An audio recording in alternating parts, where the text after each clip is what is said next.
Bulletin में बात करते हैं राजस्थान विधानसभा सत्र की। शिकायत की है, पुलिस ने ज़रूर वहाँ पर एक्साइज की जो केस बनाया, पुलिस को ज़रूर शिकायतें मिली थी। पुलिस ने वहाँ पर 54 केस बनाए हैं और एक्साइज वालों को इस तरह की कोई शिकायत नहीं मिली कि ये लाइसेंसी शर्तों का उल्लंघन कर रहा है। सर, जब पुलिस चालान पेश कर रही है जिनके खिलाफ और आप उसकी सूची में जवाब दे रहे हैं तो स्वतः आपकी कॉग्निजेंस में आ गया, नॉलेज में, कि ये उल्लंघन हो रहा है। ये पुलिस को जो शिकायतें मिली वो कोई लाइसेंस करता कि नहीं अध्यक्ष महोदय, ये शिकायतें इलीगल जो शराब गाँव में बनाते हैं उनकी शिकायतें हैं। पुलिस वहाँ पर सूचना मिलती है, उनको रोकने की कार्रवाई करती है। लाइसेंस करता के खिलाफ एक भी शिकायत अब तक कोई विभाग को नहीं मिली। अगला प्रश्न श्रीमती प्रीति गजेंद्र सक्तावत, प्रश्न पूछ लें आप। सप्लीमेंट्री पूछ लो सर। माननीय मंत्री महोदय जी को बहुत बहुत धन्यवाद कि उन्होंने मेरे विधानसभा में 21 पशुधन सहायक की नवनियुक्ति करी, परंतु मैं ये जानना चाहती हूँ वर्तमान में लंपी रोग के लिए जो बहुत तेज़ी से फैल रहा है, मैन पावर की बहुत ज़रूरत है, इसलिए वह उनके लिए अतिरिक्त पशु चिकित्सक और पशुधन सहायक की नियुक्ति करेंगे या नहीं? माननीय अध्यक्ष महोदय, अभी हाल ही में जो 730 LSA के पद नए मिले हमको, उनमें से उदयपुर जिले में 43 पद भरे गए। उनमें से आपके विधानसभा क्षेत्र में 21 पशुधन सहायक लगाए गए। जो भर्ती की बात है डॉक्टरों की, वो 900 डॉक्टरों की भर्ती कल भी उसकी उच्च न्यायालय में तारीख थी और 27 तारीख आने वाली पड़ी है। जैसे वहाँ से क्लियर होगा हम आपके लगा देंगे। अगला प्रश्न पूछना माननीय सदस्य, प्रश्न पूछना है संयम अगला प्रश्न संयम लोढ़ा। माननीय अध्यक्ष महोदय 496 सप्लीमेंट्री पूछनी है, कोई पूछ ले 1 मिनट में, एक ही सप्लीमेंट्री लो हुए। माननीय अध्यक्ष महोदय, मैं आपके माध्यम से निवेदन करना चाहता हूं कि 11 फरवरी 21 को जो 2 वृहद पेयजल योजनाओं की वित्तीय स्वीकृति हुई और अभी तक उसका काम चालू नहीं हुआ, इसके लिए कौन जिम्मेदार है? और 56 योजनाएं जिनकी 1.5 साल 9 महीने से 1.5 साल में पहले FS हुई है, इनका भी काम चालू नहीं हुआ, कौन रेस्पॉन्सिबल है?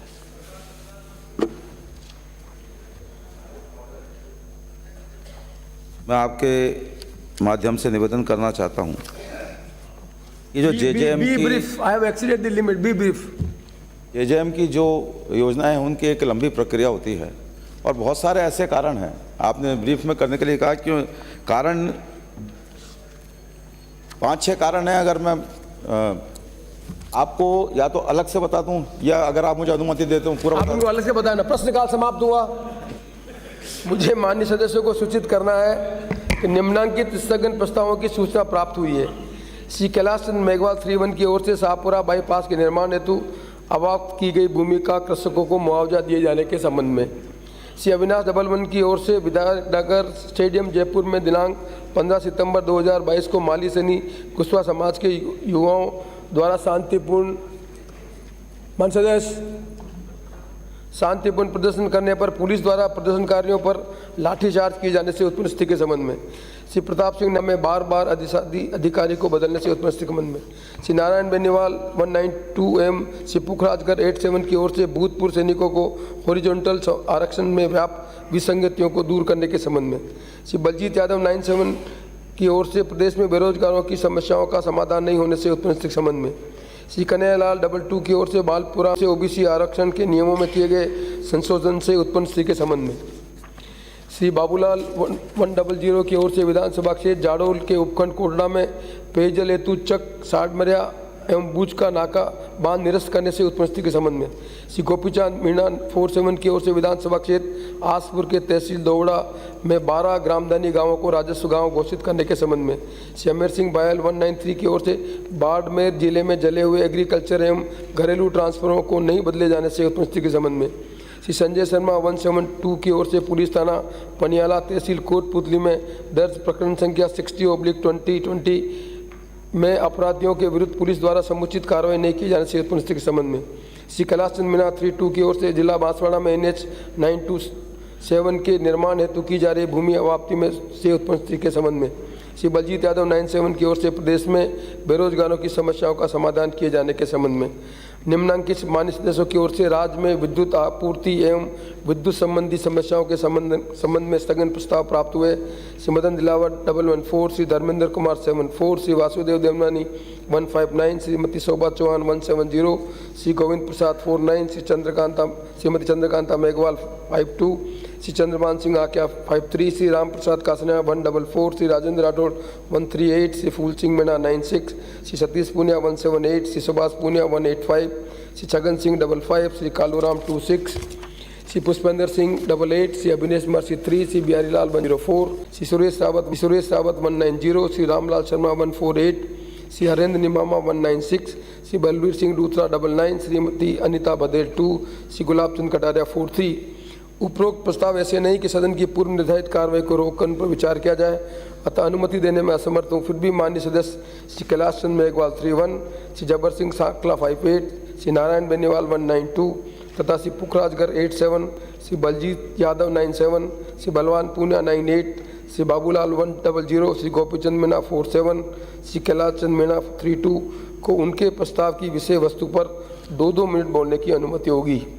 दिनांक 22 सितंबर 2022 को सदन में राज्य में विद्युत की स्थिति पर चर्चा होगी। उक्त समय माननीय सदस्यों को अपने विषय वस्तु पर अवसर प्राप्त होगा।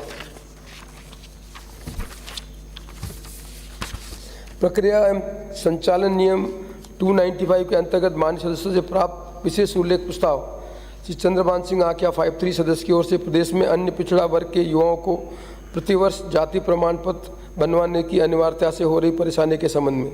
श्री प्रताप सिंह 92 की ओर से विशिष्ट लहसुन मंडी छिपा बड़ौद में व्याप्त समस्याओं के संबंध में। श्री नरपत सिंह राजवीर 75 की ओर से स्वच्छ भारत अभियान के अंतर्गत जयपुर शहर में सर्वे करवाकर वंचित क्षेत्रों में विकास कार्य करवाए जाने के संबंध में। श्री मनीषा पवार 116 की ओर से मेडिकल कॉलेज जोधपुर एवं संबंध चिकित्सालयों में चिकित्सा अधिकारियों सहित अन्य संवर्गों यथा के पदों में वृद्धि किए जाने के संबंध में। श्री बिहारी लाल 104 की देवनानी 159 की ओर से अजमेर शहर में पेयजल की आपूर्ति समय पर नहीं होने से आमजन को हो रही परेशानी के संबंध में। श्री संदीप शर्मा 175 की ओर से कोटा शहर की क्षतिग्रस्त सड़कों की मरम्मत करवाए जाने के संबंध में। श्री गोविंद प्रसाद 49 की ओर से विधानसभा क्षेत्र मनोर थाना में अतिवृष्टि से किसानों को हुए नुकसान से उत्पन्न स्थिति के संबंध में। श्री हाकम अली खां 197 की ओर से प्रदेश में किसानों को फसल बीमा का लाभ नहीं मिलने से उत्पन्न स्थिति के संबंध में। श्री अमीन खां 7 की ओर से विधानसभा क्षेत्र शिव में 220 kV सब स्टेशन का कार्य पूर्ण करने के संबंध में। श्री अशोक डोगरा 15 की ओर से बूंदी शहर की क्षतिग्रस्त सड़कों की अविलंब मरम्मत किए जाने के संबंध में। श्री मदन दिलावर 114 की ओर से रामगंज मंडी क्षेत्र के ग्राम पंचायत कुकड़ा कुमकोट लक्ष्मीपुरा में 40 साल से बसे निवासियों को आवासीय पट्टे जारी नहीं किए करने से उत्पन्न स्थिति के संबंध में। श्री सतीश पुनिया 178 की ओर से आमेर फोर्ट में कुंडा सड़क के नवीनीकरण किए जाने के संबंध में। श्री छगन सिंह 55 की ओर से विधानसभा क्षेत्र और के गांव हरजी में पशुधन सहायक के रिक्त पद को भरने के संबंध में। श्री ओम प्रकाश उल्ला 21 की ओर से सैनी समाज के युवाओं पर दर्ज मुकदमों को शीघ्र वापस लेकर सैनी समाज के युवाओं को शीघ्र रिहा किए जाने के संबंध में। माननीय सदस्यों को उनके द्वारा की गई सूचना को पढ़ने की अनुमति होगी। श्री कैलाश चंद्र मेघवाल।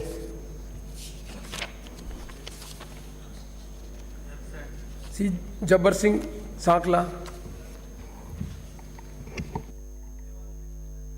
आपने मुझे प्रक्रिया एवं नियम के 50 के अंतर्गत बोलने का मौका दिया। अध्यक्ष महोदय, मेरे विधानसभा क्षेत्र आसिंद एक नगरपालिका क्षेत्र है। वहाँ पिछले 1 वर्ष से कोई भी अधिशासी अधिकारी लगा हुआ नहीं है। अस्थायी रूप से अधिशासी अधिकारी लगते हैं और बार बार एक द्वेषतापूर्वक तरीके से उनको बदल दिया जाता है। जब अस्थायी अधिशासी अधिकारी लगा हुआ है तो उसको बार बार बदलने का कोई तुक समझ में नहीं आता है। अध्यक्ष महोदय, मेरा निवेदन ये रहेगा, माननीय मंत्री जी भी आज यहाँ नहीं है, बार बार अस्थायी अधिशासी अधिकारी को बदलने से वहाँ का जो विकास है वो ठप होता है। और अभी वर्तमान में 8 सितंबर को जो अजमेर ज़िले में विजयनगर में जो अधिशासी अधिकारी लगे हुए हैं उनको मेरे वहाँ आसिंद में लगाया गया है। और 9 सितंबर को राजस्थान सरकार की एक योजना जो अपने थी शहरी लोगों को रोजगार देने की, शहरी रोजगार गारंटी योजना का शुभारंभ था। उस दिन भी वो ईओ साहब वहाँ थे नहीं, 8 तारीख को ज्वाइन करके गए और ना तो किसी को सूचना दी, ना चेयरमैन साहब को सूचना दी, ना किसी पार्षद को सूचना दी, ना मेरे को सूचना दी। उस कार्यक्रम में हम लोग बिना बुलाए गए थे और उस कार्यक्रम को हम लोगों ने कराया था। मेरा आपसे निवेदन रहेगा अध्यक्ष महोदय, सालाना जो दशहरा मेला भरता है आसिन में, वो भी इस वजह से बाधित हो रहा है। पिछले 2 साल कोरोना की वजह। विधानसभा की कार्यवाही जारी है। सुबह 11 बजे से 12 बजे तक प्रश्नकाल चला। राज्य की 15 विधानसभा के 7वें सत्र के तीसरे दिन की कार्यवाही आज 11 बजे शुरू हुई। सुबह 11 से 12 बजे तक प्रश्नकाल हुआ। वहीं विभिन्न विभागों से जुड़े सवाल लगे हैं।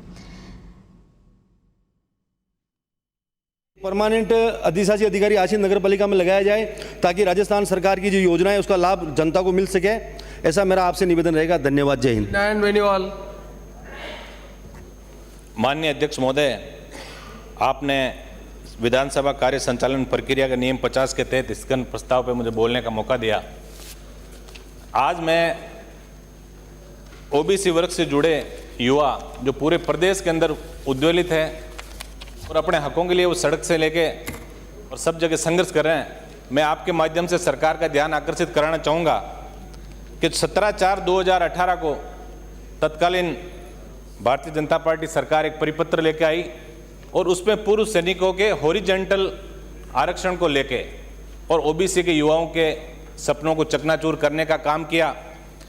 इसके अंदर माननीय अध्यक्ष महोदय, विशेष चर्चा यदि आप इस सदन के अंदर रखवाते, क्योंकि बहुत लंबा चौड़ा ये मामला है और बहुत बड़ा जो वर्ग है ओबीसी का 60% से भी ज़्यादा जिसकी आबादी है, उसके युवा कहीं ना कहीं इसके हितों में कुठाराघात हो रहा है। मैं आपके माध्यम से ध्यान आकर्षित करना चाहूँगा कि राजस्थान पुलिस कांस्टेबल की जो भर्ती हुई, जिसके अंदर ओबीसी पुरुषों के पदों की संख्या 554 दिखाई गई थी, लेकिन अंतिम रूप से जब चयनित हुए तो एक भी पद पे कोई भी ओबीसी वर्ग का युवा इसके अंदर चयनित नहीं हुआ। इसी तरह राजस्थान पुलिस सब इंस्पेक्टर में 87 पदों की जो भर्ती थी, उसमें 43 पदों पे वरिष्ठ अध्यापक भर्ती परीक्षा में 630 की जगह मंत्री जी ना, you have a chamber, go to a chamber. 630 पद जो थे उसके अगेंस्ट में सिर्फ 75 पदों पे इनकी भर्ती हुई। पटवारी सीधी भर्ती में 603 की जगह 105, उद्योग प्रसार अधिकारी के लिए 9 पदों की जो थी उसमें 1 पद पे चयनित हुए। कृषि पर्यवेक्षक में 231 की जगह 49 और कृषि पर्यवेक्षक में 309 की जगह सिर्फ 128 पदों पे ये अंतिम रूप से चयनित हुए। माननीय अध्यक्ष महोदय, मैं निवेदन करूंगा, क्योंकि आने वाला साल चुनावी साल है, इस 2018 के बाद भी जब कांग्रेस की सरकार आई और कुछ जो मंत्री थे उस टाइम, जो आज मंत्री नहीं है, वो जरूर बिगुल बजा रहे हैं। जब वो सत्ता के अंदर थे, जब कैबिनेट के अंदर थे, तो वो लोग इसका ध्यान रखते हैं तो कहीं ना कहीं ओबीसी के युवाओं पे के हितों पे कुठाराघात नहीं होता। मैं आपके माध्यम से सरकार का ध्यान आकर्षित करना चाहूँगा कि ओबीसी वर्ग जो सबसे बड़ा वर्ग है, इसके तहत विप्र फाउंडेशन ट्रस्ट की तरह ही आप कहीं ना कहीं ओबीसी कल्याण का बोर्ड का भी गठन आप करें और उनके हितों में, चूंकि ओबीसी कमेटी के अंदर भी मैं हूँ, आज तक ये बड़ी विडम्बना है कि ओबीसी कमेटी कोई भी मीटिंग है और सार गर्भित बातें जो है वो सदन के अंदर होनी चाहिए। मैं आपके माध्यम से ये निवेदन करूंगा कि ओबीसी वर्ग के जो युवा जो आंदोलित है, जो कहीं ना कहीं एक तरफ आप रोजगार देने की बात कर रहे हैं, दूसरी तरफ सड़कों पे आगे संघर्ष करने पे मजबूर हो जाएंगे। आपसे निवेदन है मेरा कि इस मामले को आप दिखा के और ओबीसी के युवाओं को न्याय दिलाएं। माननीय अध्यक्ष महोदय, आपने मुझे कार्य संचालन और प्रक्रिया के नियम 50 के तहत स्थगन प्रस्ताव पर बोलने का मौका दिया, आपका आभार, धन्यवाद। माननीय अध्यक्ष महोदय, पिछली भारतीय जनता पार्टी सरकार के द्वारा 17 अप्रैल 2018 को कार्मिक विभाग के द्वारा एक परिपत्र जारी किया गया, जिसमें जो एक्स सर्विसमैन का मर्ज कर दिया, ऑर्डर निकाला है। उसमें ये लिखा गया कि the reservation of ex serviceman shall be treated as horizontal reservation and it shall be adjusted in the respective category to which the ex-serviceman belong। तो माननीय अध्यक्ष महोदय, हमारे हिंदुस्तान के अंदर जो तीनों सेना है, जल, थल और आकाश, उन तीनों सेनाओं के अंदर जो 80 से 90% जो सैनिक है, अधिकारी हैं, वो ओबीसी वर्ग से आते हैं। और ये 12.5% ओबीसी वर्ग का इस तरह से हॉरिजॉन्टल जो रिजर्वेशन है वो उस कंसर्न रेस्पेक्टिव कैटेगरी के अंदर मर्ज करने से सबसे ज़्यादा उन युवाओं को नुकसान हुआ है जो ओबीसी वर्ग से बेरोजगार हैं, वो अपनी कंपटीशन की तैयारी कर रहे हैं, नौकरी के लिए भटक रहे हैं, उनके भविष्य के साथ में कुठाराघात हुआ है। इसलिए मेरा आपसे निवेदन है कि 17 अप्रैल 2018 का जो परिपत्र जारी किया गया है उसको तुरंत प्रभाव से विड्रॉ किया जाए। अच्छा, मैं आपकी भावना मान ली, रूलिंग माननीय सदस्य आपकी भावना मान ली, रूलिंग पार्टी के आदमी स्थगन प्रस्ताव में नहीं होते, आपकी भावना मान ली। फिर भी अनुरोध करूंगी सरकार से कि 17 अप्रैल के इस परिपत्र को कैंसिल करा जाए। माननीय सदस्य, ये स्थगन प्रस्ताव की परंपरा है, प्लीज, ये कोई तरीका नहीं। श्री बलजीत यादव। धन्यवाद अध्यक्ष महोदय। अध्यक्ष महोदय, मैं नियम 50 के तहत ओबीसी, सीएचए, कंप्यूटर शिक्षक सहित अन्य बेरोजगारों की समस्याओं के तरफ सरकार का ध्यान आकर्षित करवाना चाहूँगा। अध्यक्ष महोदय, अभी ओबीसी के बेरोजगार युवाओं के साथ ज़बरदस्त अन्याय हो रहा है और हैरान हूँ मैं इस बात को लेकर के। इतने दिनों से हजारों युवा अलग अलग जगह आंदोलन कर रहे हैं, लेकिन अभी तक मैं नहीं समझता कि सरकार के किसी भी व्यक्ति ने उनकी मांगों को सीरियसली लिया हो, उनके साथ जो अन्याय हो रहा है उसको सीरियस लिया हो और उसके समाधान के बारे में कोई प्रयास किया हो। और अन्याय ऐसा हो रहा है कि 2019 से लेकर आज तक 1 लाख जो भर्तियां निकली हैं उनमें ओबीसी के बेरोजगार युवाओं का सिलेक्शन 0 है, 0। 1 लाख भर्तियों में एक भी ओबीसी के युवा को नौकरी नहीं मिली है और उसके ऊपर कोई बात करे उनके साथ में। और इसी प्रकार से कंप्यूटर शिक्षक, चेंबर में बात हो गई, आप अपना अध्यक्ष महोदय, कंप्यूटर शिक्षक हैं, भर्ती 10,000 है, पेपर ऐसा दिया जाता है आईएएस के जैसा, कांस्टेबल की एग्जाम लिया जाता है, उसमें पेपर दिया जाता है, जो आईपीएस में सेलेक्ट हो गया वो भी सोल्व नहीं कर सकता। क्या चाहती है सरकार? सरकार ये चाहती है किसान मजदूर का बच्चा नौकरी पे नहीं जाए। एक मंत्री स्टेटमेंट देता है कि दुर्भाग्य किसानों के बच्चे नौकरी लगने जा रहे हैं। क्या पेट में दर्द हो गया? हजारों करोड़ का मालिक वो केंद्रीय मंत्री और वो कह रहे हैं किसानों के बच्चे नौकरी लग रहे हैं। दुर्भाग्य, शर्म की बात है। क्या इन्होंने ठेका उठा लिया? आईएएस इनके बच्चे बनेंगे, आईपीएस इनके बच्चे बनेंगे, सिपाही इनके बच्चे बनेंगे। सर मैं माफ करता हूं आपके माध्यम से, चेंबर में बात होगी, प्लीज। मैं सदस्य, आप अच्छा बोलते हैं जो सदन में सब आप भी सुने ना, आप आके धीरे बोलोगे सब सुन लेंगे।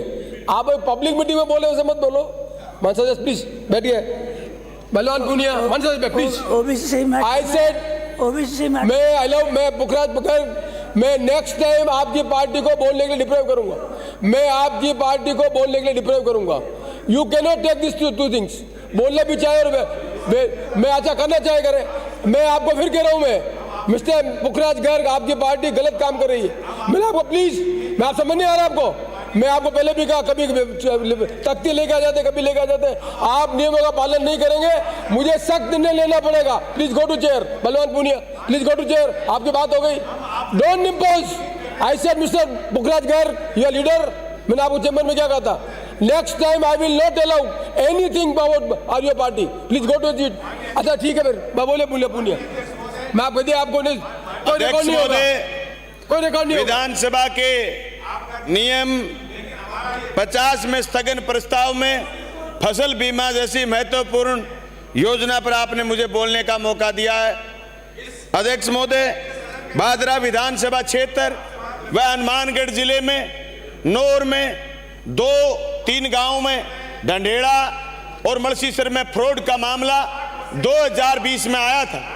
बीमा कंपनी ने उसको मुद्दा बना करके जिन किसानों ने फ्रॉड नहीं करा, 2020 का बीमा क्लेम अभी भी 50 करोड़ रुपए मेरी विधानसभा क्षेत्र के बकाया हैं। मैं आपके माध्यम से मांग करना चाहता हूं कि मेरे इलाके के किसानों का बीमा क्लेम में ब्याज उनके खाते में डलवाया जाए। अध्यक्ष महोदय, इसी तरीके से 2021 के खरीफ का बीमा क्लेम जो अब तक किसानों के खातों में आ जाना चाहिए था, वो बीमा क्लेम अभी तक नहीं आया। बीमा कंपनी सिर्फ 2 सोसाइटियों में हुए फ्रॉड को मुद्दा बना करके टांग लगा रही। मैंने बार बार कृषि मंत्री महोदय से, राजस्थान सरकार से मांग करी, लेकिन भारत सरकार के यहाँ चिट्ठी जाने के बाद अध्यक्ष महोदय फसल बीमा की बात पर ज्यादा गौर नहीं हो रही है। मैं सदन के माध्यम से, आपके माध्यम से कहना चाहता हूं, भादरा विधानसभा क्षेत्र समेत हनुमानगढ़ जिले और चूरू जिले के किसान का 2021 का बीमा क्लेम क्रॉप कटिंग आधारित गणना करके तुरंत ब्याज समेत उनके खाते में डलवाया जाए। धन्यवाद। श्री बाबूलाल।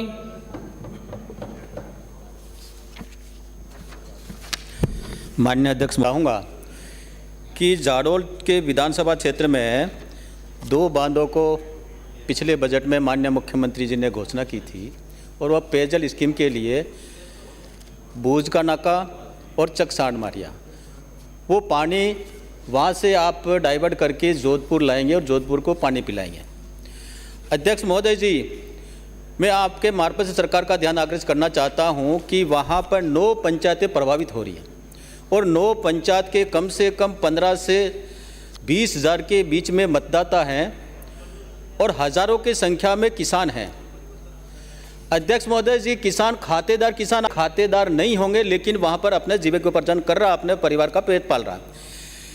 इस बांधों की घोषणा होने के बाद में उस विस्थापन में आने वाले किसानों के मन में बहुत बड़ी चिंता है और चिंता ही नहीं, वो भरपेट भोजन भी नहीं खाता है और यही चिंता सताती है कि हमारा विस्थापन होगा तो हम कहाँ जाएंगे।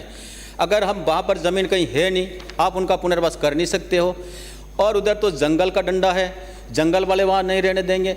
वो व्यक्ति आप मुआवजा दोगे तो वो मुआवजे को क्या करेगा अध्यक्ष महोदय जी।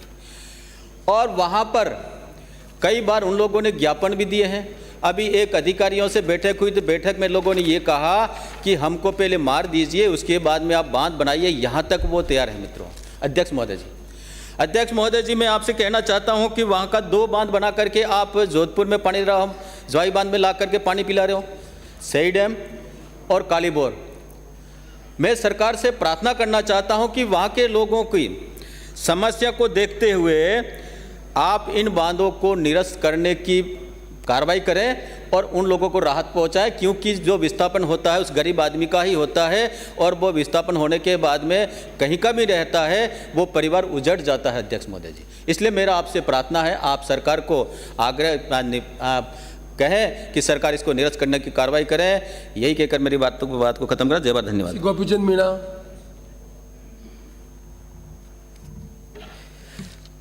अध्यक्ष महोदय, मुझे विधानसभा 50 की प्रक्रिया के नियम पर मुझे बोलने का मौका दिया, मैं आपको धन्यवाद देता हूं। और मैं चाहूँगा कि मेरे आसपुर विधानसभा क्षेत्र में दोवड़ा पंचायत समिति के अंदर 12 गांव जो हैं ग्रामदानी गांव हैं। आसपुर में 4 गांव ऐसे हैं जो ग्रामदानी हैं। इन गांवों के अंदर सरकार की जितनी भी जन कल्याणकारी जो योजना है वो उन गांवों के कृषकों को लाभ नहीं मिलता है। मेरा निवेदन है आपके माध्यम से सरकार उन गांवों को राजस्व घोषित करे। यहाँ तक कि मैं बता सकता हूँ, उनको पीएम निधि आवास, पीएम निधि जो किसान सम्मान निधि का योजना का पैसा वो भी नहीं मिलता है। उनको किसी प्रकार की सरकार की जो अलॉटमेंट भू आवंटन होता वो भी नहीं होता है।